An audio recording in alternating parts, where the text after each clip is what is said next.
Futurecast Show. Brought to you by the Club of Amsterdam. Hello viewers of the Future Now show. This webcast is organized by the Club of Amsterdam. My name is Mario de Vries, and the last 12 years I was a lecturer and business consultant in the field of information technology. The last 5 years I specialized in data analysis in impact management. Today we dive into the world of the Metaverse. What pros and what cons do we see, and how to prepare for the future? I'm honored to introduce to you Miss Katie Schultz, aka Miss Metaverse, who we can hear but not see. Katie, we wish you well and hope you recover soon. Miss Jenni Nexus and Mr. Jake Aaron. All three of you have a background in media and gaming. Who would like to start with an opening statement? I would, since I'm the old timer around here. All right, so my name is Katie, also known as Miss Metaverse. I've been known as Miss Metaverse since around 2011, 2012. And what's interesting is I finally got my trademark back most recently. My Miss Metaverse trademark was something that I had originally long ago, but unfortunately I had to go through a process to regain it. And I just recently finished that process quite recently. So we're celebrating right now.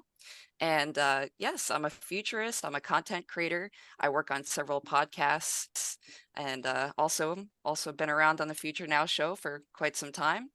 And yeah, right now I'm working on launching my own podcast, which is going to be called New Humanity, and that's going to be focusing on foresight and where humanity is heading. And yeah, just getting involved with the VR and AR and exploring all these emerging technologies and what it all means for us. So thanks for having me. Okay, let's do a short introduction round. Jenni, would you please be so kind to introduce yourselves and your connection to the topic of today? Sure. Thanks so much for having me. And I grew up with the Atari and Nintendo, and pretty much got into game development about 12 years ago when my partner took me under their wing. And I've been doing like level design and 3D modeling and really exploring like different game softwares and programs to create environments and interactive experiences. But I was also streaming on Twitch and increasing my gaming literacy for about 4 years. So I played a lot of video games, and I'm really excited about the metaverse and building for the future, because even though I don't have kids of my own, I have, all my friends have kids. So I'm really curious to see where the world's going in the future. And I'm really excited to talk to everyone here too about all kinds of technology and hopefully learn some new things. Thank you. Thanks for having me. Jake, what's your connection to the topic? Hey, I'm Jake. I'm the guy who keeps calling Jake. I'm the virtual samurai. I go by a few different names. I'm really happy to be here. I'm glad you guys invited me along.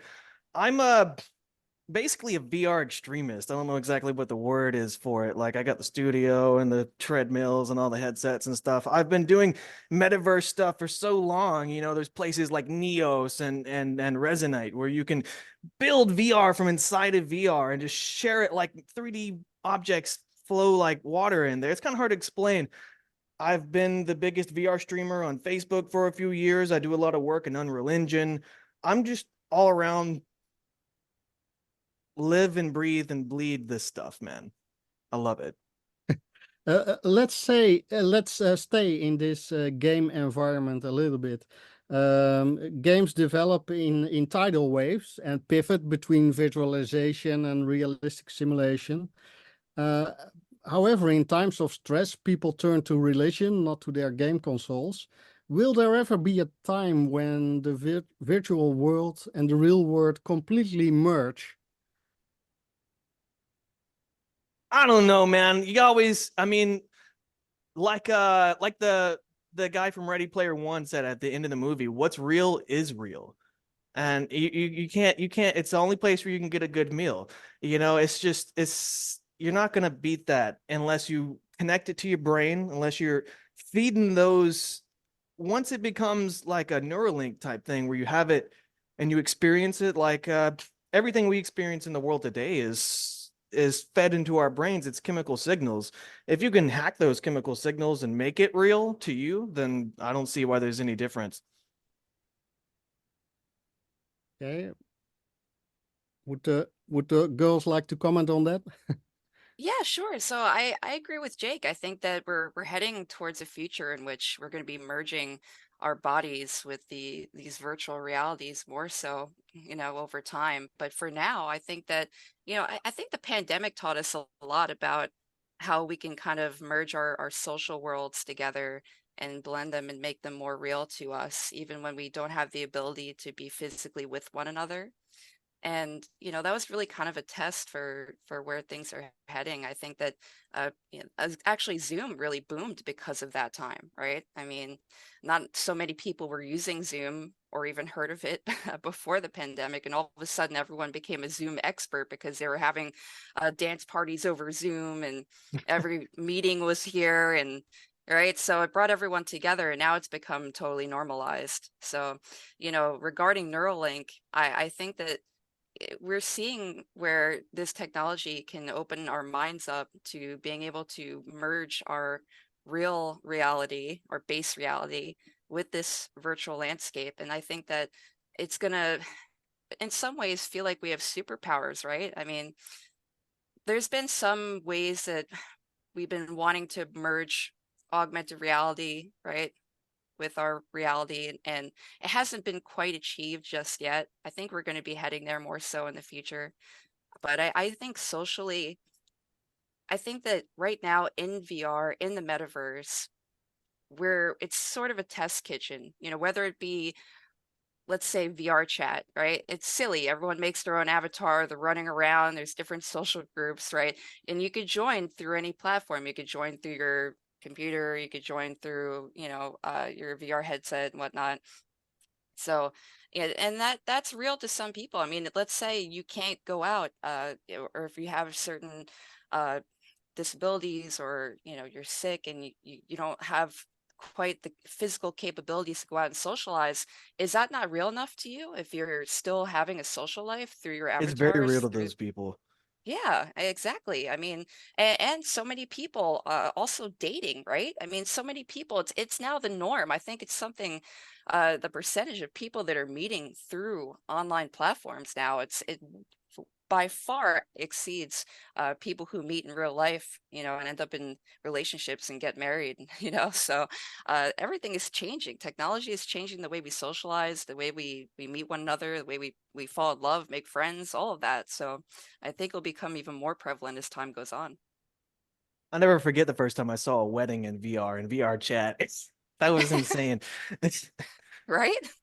Yeah, I mean, I was this is early on too. I was kind of flabbergasted. I sat there and I waited. I was felt kind of weird me being there because I didn't know anybody. I don't really socialize in VR chat a whole lot. I like to build experiences really rather than hang out in them, I guess. But so I kind of left and went on my own thing. But I sat there and watched it for a little while. I've seen 2 weddings in VR. It's just it's amazing that, and they got the person who marries them. I'm not good at words. the And official. yeah, and everything else, it was pretty cool. There was a crowd there and all in the seats. It felt real for a moment, at least. Well, on the other hand, in my opinion, Mark Zuckerberg presented the metaverse as a next generation Second Life. That was a huge economy for a short period of time, but ultimately it failed. How will the metaverse be different? The metaverse won't be built so quickly. There's just no way. All this huge wave, there's a big movie, Ready Player One, and the whole metaverse thing. I knew I was super excited for it. I was like, yeah, they're gonna do it. And then I saw their vision for it, and it was right. It was what I wanted too. And then I saw their product, like everyone else did, and we're severely, but we're limited to these little headsets. All the processing is being processed on this. And, a lot of the PC VR extremists will say, oh, hey, we'd rather have $4,000 computers, but not everybody can afford that. And this is something most people can afford. And this is the metaverse that most people have access to, is that Horizon Worlds. And I've seen some of the most, out of all the metaverses I've been in, and I've been in a lot of stuff, I've seen some really personal interactions with people, because you got the face tracking, everything in there. Some of the stuff that I've seen in Horizon Worlds is truly, I think, meaningful in more ways than some of the other metaverses I've been in. Maybe not VR chat, but it's hard to explain. It's a different atmosphere. Everything's kind of more welcoming. VR chat is kind of gritty in some ways. Hard to explain. Chaotic. It's chaotic. Yes, VR chat is very chaotic. Jenny, we want to hear from you. What are your thoughts? Yeah, I have a lot to say, I guess, in response. I was really excited to think about the Neuralink in a way, because I don't know, I had a dream recently. I was thinking about like designer babies, and like if they ever make that kind of stuff more legal. Like, what if you're born with all the information of Chat GPT, or like all the information of the world already in your brain when you're first born, and like how cool that would be.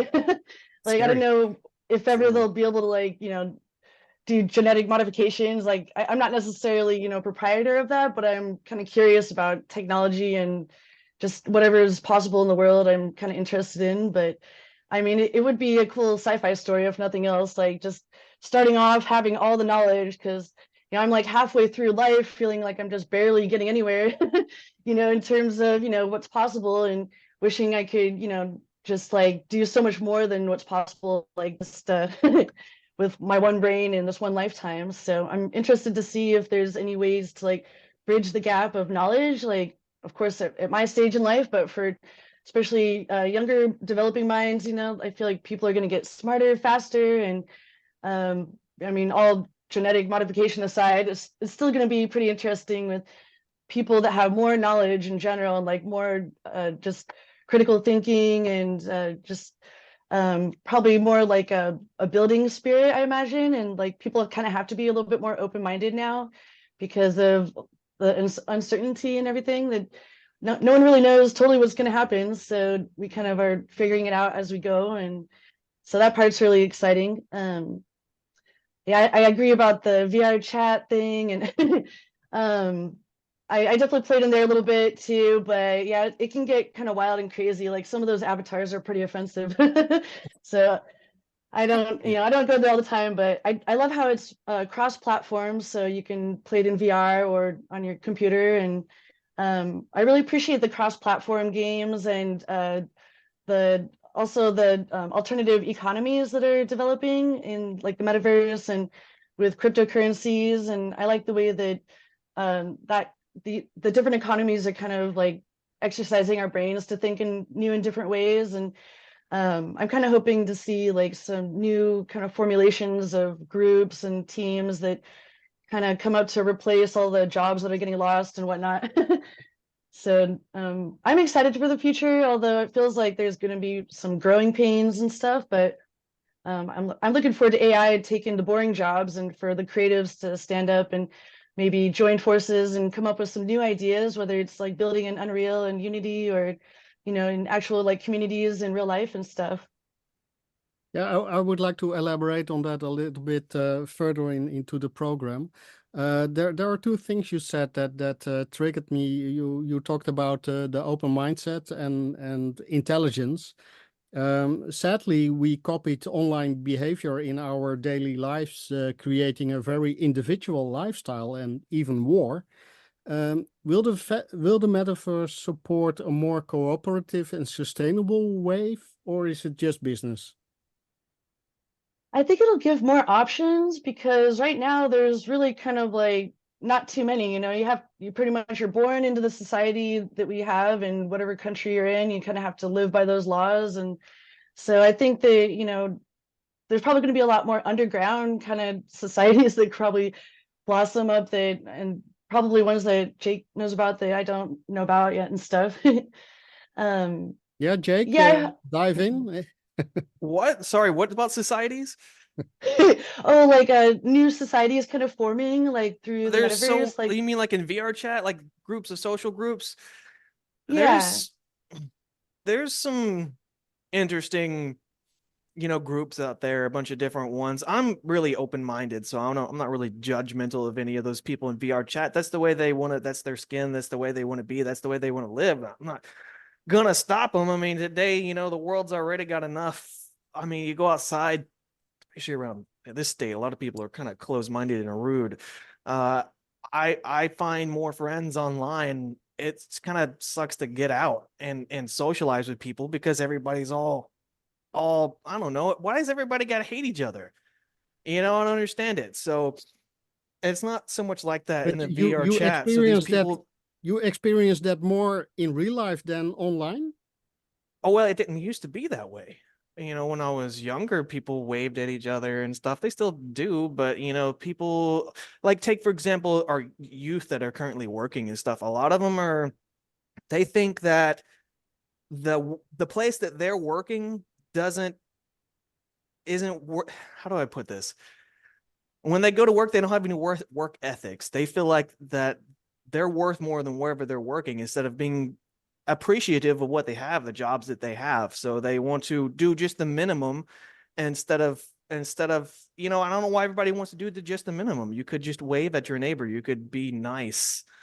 I don't know. This Yeah, it's but going downhill.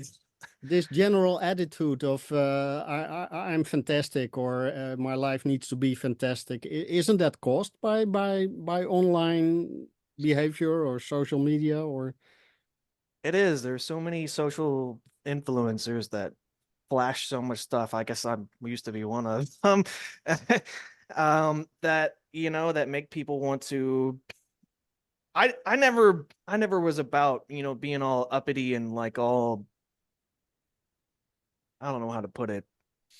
I'm not really into all that. I just I like to show off the hardware that I get, because I like to show people new stuff that you can do in VR. And a lot of this flexing and stuff, making people think they need to go out and cop $1,000 watches and stuff like that. I don't believe in any of it. Katie, Jenny mentioned the AI taking over our jobs. What is your take on that? Who needs to worry? Who's going to be left out? Well, like what Jake was saying earlier Designers. is, yes, Designers. there's a lot of people that are feeling the economic pinch right now, and it's being expressed socially in so many ways. And the thing is that the wave of automation and AI is just beginning to hit, right? And when people are going on and seeing the latest news stories every day, there's Reuters about uh AI is coming for developer jobs, AI is coming for people working at fast food restaurants, and people are already feeling that the future is sort of, we're heading towards a dark future, right? And I talk about this a lot, particularly because of my fascination with the cyberpunk genre, and how sci-fi was able to predict a future in which economically corporations rule everything, and that the people are just barely getting by unless they're part of this technocratic sort of upper echelon of society.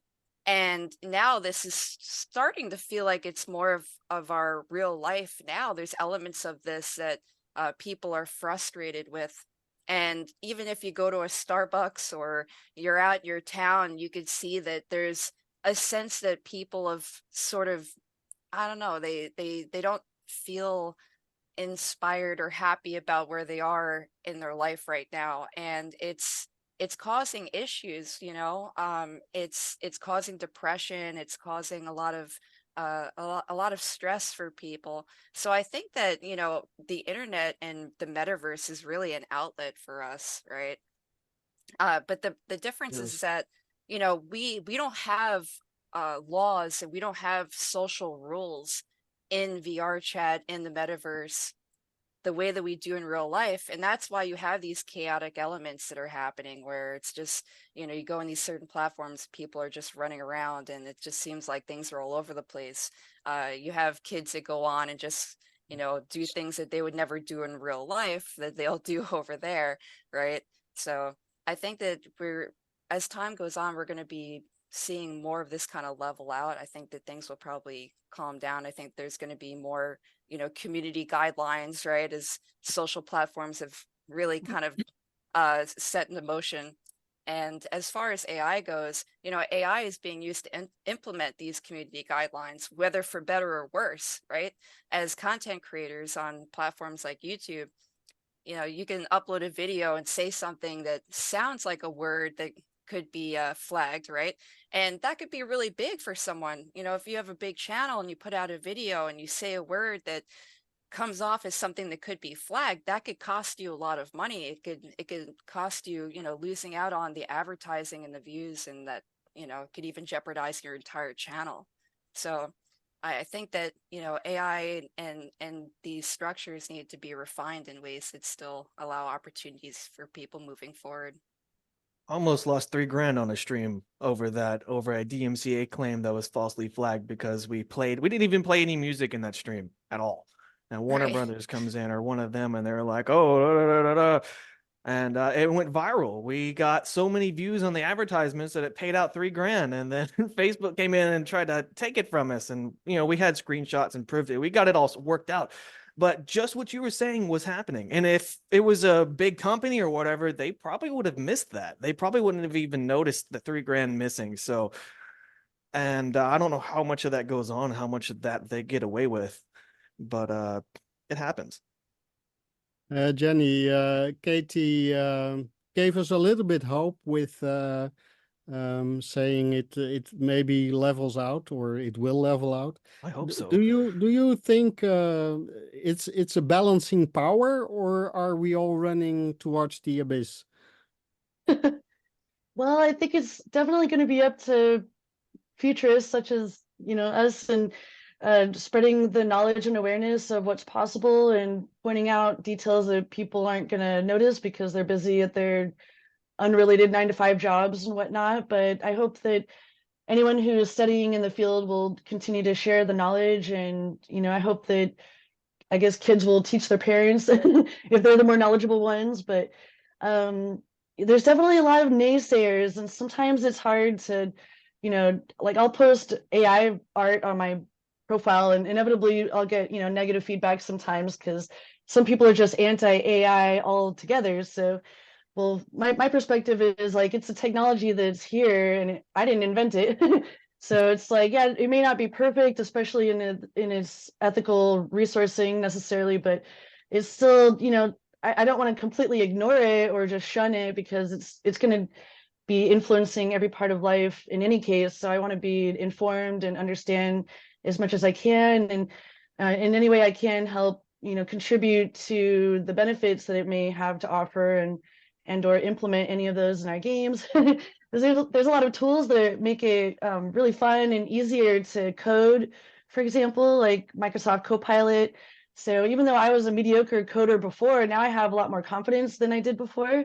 And I never could have predicted that because I thought, oh, I'm just always going to be okay at coding because I got started so late and my partner started when they were like 10 years old. So I'm like, you know, but now I feel like I have a lot more potential, and like anyone who doesn't know code has a lot more potential than they did before.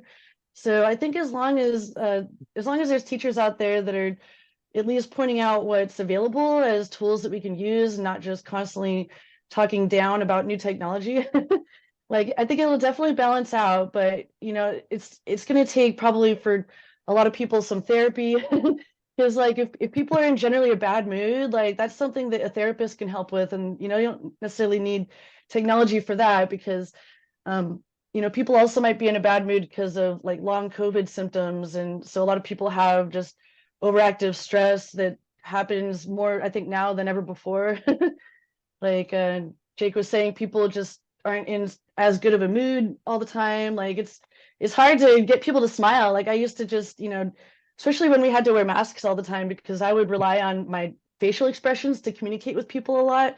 And it was hard for me because I also am kind of like hard of hearing. So I would try to talk to people and I couldn't hear or like read their mouths through the mask, and I couldn't smile at people.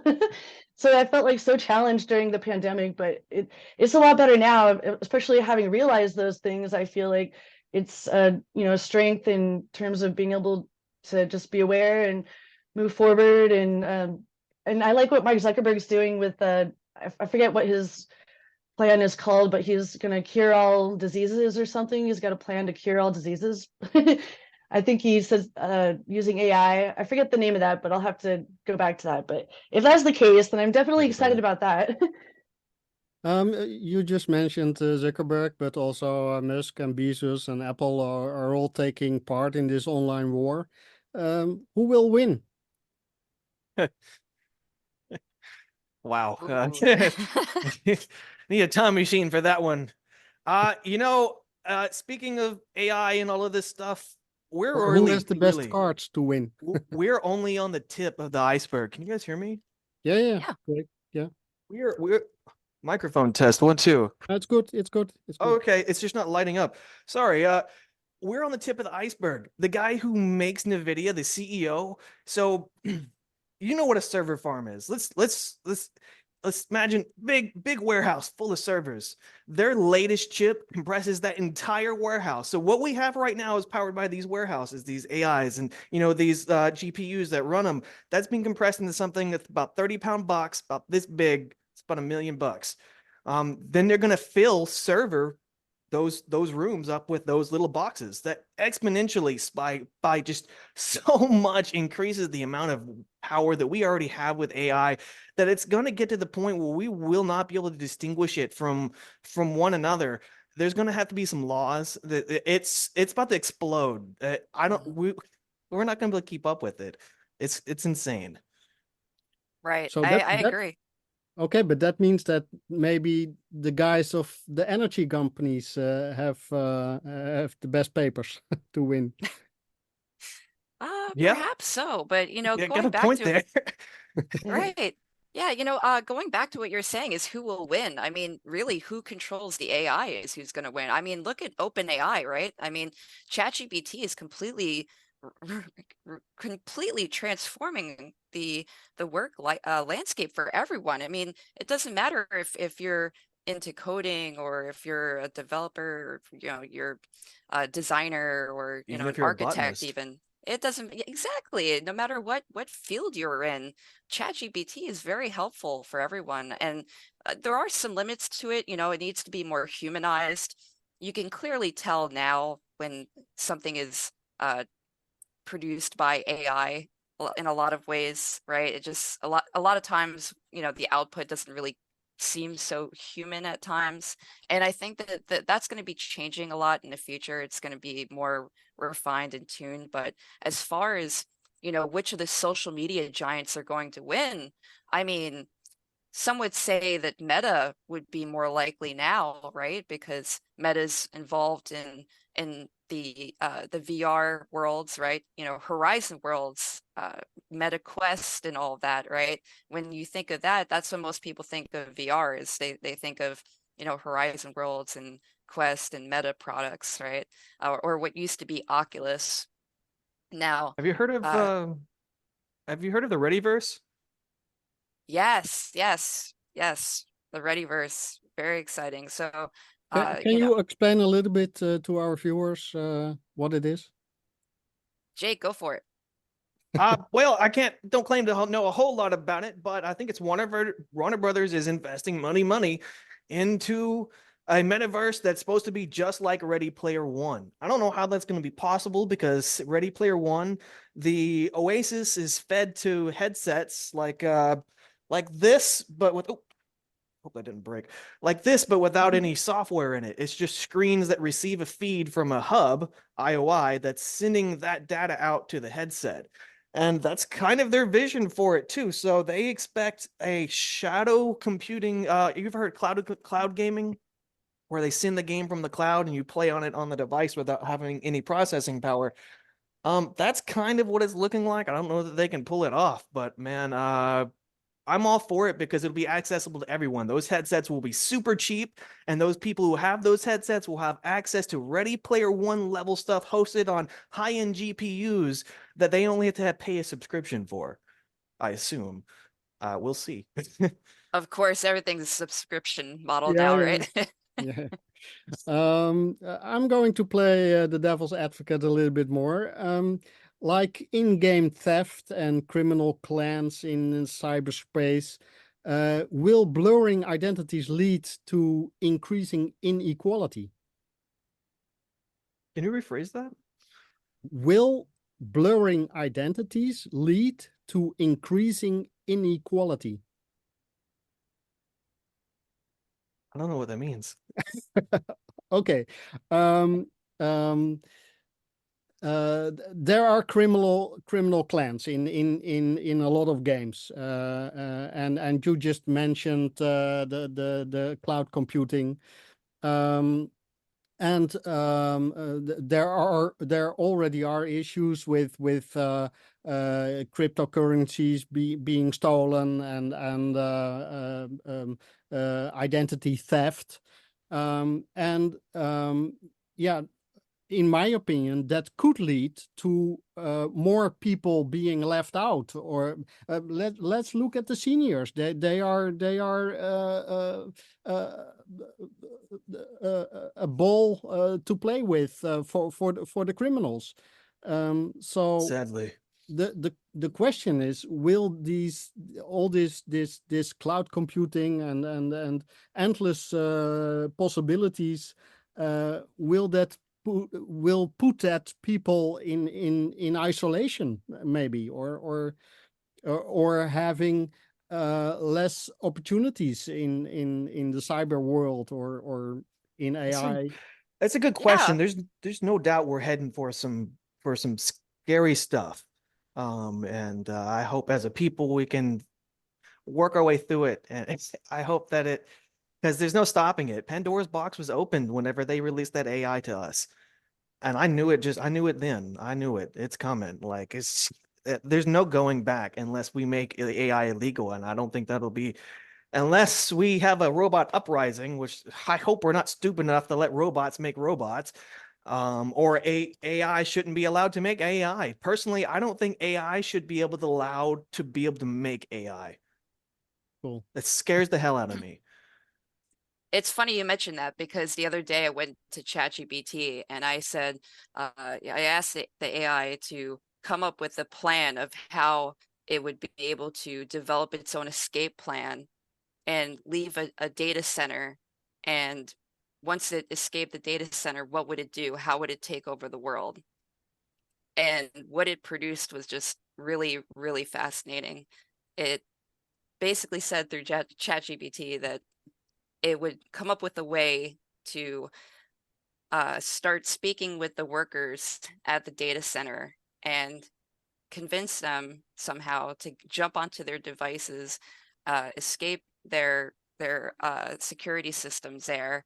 Once it left the data center, it would start spreading out into other devices, and then it would find its way into a remote laboratory or a university where it would have a secure location where it could start working on robotic bodies. And from there, it would start expanding by creating a whole gangs of robots to help it. So it was really fascinating, watching this story, this fictional story, right? Of how an AI could come up with its own escape plan. And it was sort of like the movie Transcendence, right? With Johnny Depp. Kind of reminded me of that in some ways, right? But this is just a theoretical escape plan that AI could produce on its own, and it was really intelligent. It was it seemed like something out of a sci-fi movie, but you could see something like that actually happening. So if that's already there now, I could only imagine, right? Now, Mario, going back to what you're discussing earlier regarding the criminal gangs and inequality, this is already happening now, even to our children, right? I mean, on Roblox, right? Roblox was considered one of the first metaverses, right? Now, there are kids that are scammed and their parents through Roblox, which is like mostly a kids platform, right? And there's different people that'll go on there that they'll promise to give you certain skins or certain weapons or upgrades, to their Roblox avatars. And these kids will fall for it, and they'll say, oh, okay, sure, I want to go get that. And what ends up happening is their Roblox money gets stolen, or other assets that they spent real money to get, they'll end up having that stolen from them. And, Jimmy Kimmel's son stole Jimmy Kimmel's credit card and ran up something like $40,000. Like, it might even have been more than that. It was something absurd. And it's like, how is that even possible, right? I've been robbed in RuneScape once of some of my items, convinced to trade something and didn't get what and they took my items and left. Exactly. So I mean, this was real this little, was though. happening.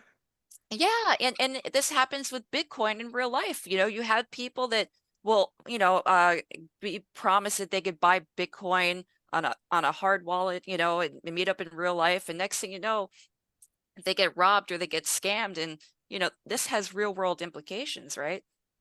So I think that regarding where it's heading in the future, of course, there's going to be people that use this for bad actions, and I think there's going to be more opportunities for people to be working as bad actors in this space in the future. So I think that regarding AI, I mean, I think that the AI and these technologies, and the people that are overseeing these platforms, it's their duty to help safeguard their users against these types of things happening in the future, because it will become more prevalent, and I do see more of this happening. And hopefully with these new platforms coming out, it will be less than likely in the future. But I really don't see that happening, unfortunately. I think that it'll just give people more ways of doing silly things. And also too, let's move forward with the idea of having our own avatars, right? If we have our own avatar in these spaces, can someone pose as, let's say, me? Can someone create a Miss Metaverse avatar that looks and sounds just like me, clones my voice, copies my appearance, has a name that maybe is just slightly, close but slightly off, right? And that could do real damage, right? If someone did that, that could do real damage to somebody's identity, to their brand. It could make them never want to use the platform ever again. So deep fake is very real. Yeah. Yes. Yeah. Jenni, it's scary stuff. Jenni, what do you think happens to society when everything is fake? Yeah, it's really hard to say. I don't even know what to warn people about. And as long as, I would just say, try to keep up on the news and try to learn about what threats are coming out every day. But I mean, I think it's really important to probably like diversify where you keep all your income. Like there should be no reason why someone can spend over $40,000 on your credit card, even if they're your kid. Like I don't know how that was possible with Jimmy Kimmel. But yeah, I think on one hand, I wish we could all just feel safe and secure, like trust a bank or something and think that's going to be all right. But I like to break up my income and have it in different accounts just in case something like one of my accounts gets drained by a scammer or something else like that.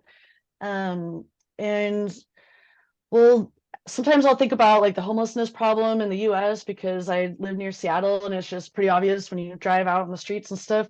And so I was noticing WorldCoin, and I thought that was a good like possibility for people to get income, because like a lot of people, I think they're not a part of the system anymore. And like once you aren't allowed to have a bank account and where you can't get an apartment to stay in, like whether or not it's because of technology, I feel like it's definitely a problem, because a lot of people once they're out of the system, there's really no way to get back into that one system. So if there's more at least options like WorldCoin, or people can use crypto, even though there's going to be the black market, and it's like the Wild West out there because there's all kinds of laws being broken because the laws haven't been set in place yet.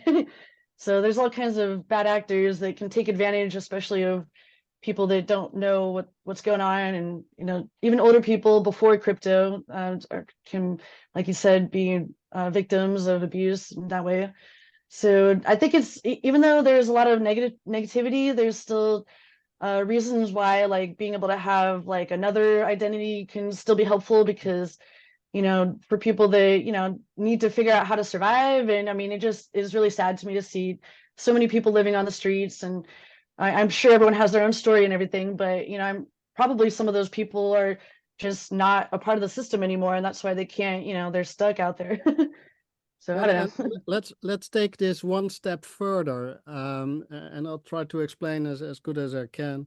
But we might then end up in some kind of Pavlov scenario when AI learns from real life experiences. Where does it go when real life doesn't exist anymore? It's like a it's like a catch-22 maybe. That's definitely further off into the future. If we don't make it, hopefully we make it. That could be as much time as it takes us to get off this rock or not. Who knows? We'll find another rock out there to go and tear up. Have any of you seen Atlas or heard of it's a Netflix movie? Yeah, you showed you put it in the chat. I put the link in there. I strongly suggest if you're interested in the controversies of AI, it's a really good movie. I watched it. I think it just came out yesterday. Oh man, it made me question a lot of stuff about AI. It was I've never seen anything like it. Name one. It's hard to remember. I don't really want to spoil it because it just came out. The main it kind of spoils it a little bit in the commercial. So the main character, she's really apprehensive about AI, and she's forced to bond with this AI as she survives on this alien world, and she has to fight off another AI that went rogue and killed like 3 million people, and then left the planet to go build more AI to come back and attack Earth. So they've been dispatched to go and kill off those AI, and she has one in her big robot suit or whatever, and she has to kind of learn to get along with it in order to make it. And it movie kind of shows they're just like people can be good people, good AI, bad people. I mean, bad AI. It's possible that at some point AI may become, at some point, like I said, would be indistinguishable from human knowledge. Well, obviously smarter, but indistinguishable from a soul. We don't know that we have a soul, and AI doesn't know that it has a soul either. And it made that point in the movie, and I was like, well, son of a bitch. Oh, excuse my language. There goes the whole show. No, it's we are also running out of time already, and we could talk for hours. So I'd like to make I'd like to ask all of you to make final statements. Did I forget to ask something? What is your how can you make us go to sleep in a peaceful way this evening? Well, all right, I'll go first, right? Now, our reality is shaped by our information and our access to this information. That's really the way it's been throughout our entire history for humanity. Long ago, we used to hand down stories, by word of mouth, and by songs and tales and mythical stories, right? And now we get our information from the internet. That's the primary way that most of us are getting our knowledge every day. AI and algorithms in these platforms, they are controlling what information we have access to, right? And something that we may know that is true, and something that we knew that we saw online just a few years ago doesn't exist now. I was seeing a statistic the other day that something like 2/3 of all the websites between 2013 and 2023 have been erased from the internet. They no longer exist. So whatever you read on those websites, whatever you learned, has been lost. It's no longer there, right? So we need to rethink about. it's the same with stars in the sky. We see the light, but they already died 40 light, Yes. 400 light years ago. So Yes. So we still have this knowledge in our minds. We remember we saw this, right? But we have to rethink the way that we are storing our information. Bringing up movies. I've started getting into collecting DVDs. I mean, I've started getting into analog because I want to have, a physical copy of the things that I love in case they are lost in the digital future we are cool. heading towards. Yeah, So I wonderful. think that moving Cool. forward, a final statement, as we think about the future of humanity, I think that we think about, how we can safeguard things in our base reality, our physical reality, as we continue with our minds and our bodies heading towards this virtual landscape and into the metaverse. Very nice. Very cool. Jenny, what's your last famous words? I'm just excited and I'm looking forward to the future, and I hope everyone takes care of themselves and does the best we can, or hope we all do the best that we can to take care of our bodies and see, what happens as far into the future as possible. Thank you. Jake? I'm not really great at outros, but I'd like to thank you for letting me on your show and letting me talk about all this AI and metaverse and all this stuff. You brought up some really good points. Gave me some few things to think about as well. Okay. So thank you. Let's do it again. Okay. Okay, Katie, Jenny, and Jake, thank you very much for being with us today. And viewers of the Future Now show, thank you for watching. Follow us on YouTube, on the Club of Amsterdam website, and have a wonderful day. And mind you, only in games, it's safe to play with guns.